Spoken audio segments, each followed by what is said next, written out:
खासदार, आमदार, जिल्हाधिकारी यांनी रुग्णांना दिला धीर, केली विचारपूस। शिरोळ तालुक्यातील शिवनाकवाडी गावात यात्रेनिमित्त महाप्रसादाचं आयोजन करण्यात आलं होतं। प्रसाद संपूर्ण गावकऱ्यांनी खाल्ला होता व महाप्रसादातून विषबाधा झाली होती। सोमवारी 1000 ते 1200 लोकांना याची बाधा झाली।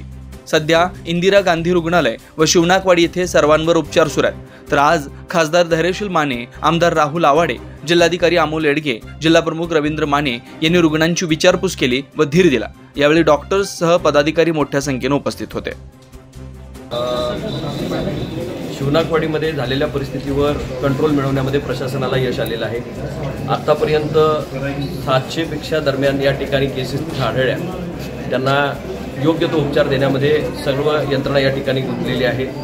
काही लहान मुलांच्यापासून वयोवृद्धांच्यापर्यंत ही मंडळी त्या ठिकाणी ॲडमिटेड आहे आणि IGM ही या ठिकाणी जी मुख्य वाहिनी आहे त्याच्याबरोबरच ग्रामीण रुग्णालयांना सुद्धा याला जोडीला घेऊन या लोकांचा उपचार अतिशय व्यवस्थित पद्धतीने चालू आहे। अजूनही दक्षतेची वेळ गेलेली नाही।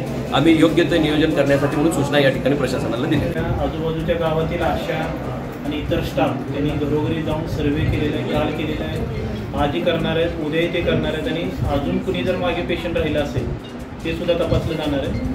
आत्तापर्यंत जवळपास 150 पेक्षा जास्त 159 पेशंट आपल्या IGMला आलेले आहेत आणि बाकी शाळेमध्ये OPD IPDचा उपचार घेतला आणि गरज पडली तर जसं खासदार साहेबांनी सांगितलं तसं दुसऱ्या संस्थेची आपण तयारी ठेवतोय। सर्व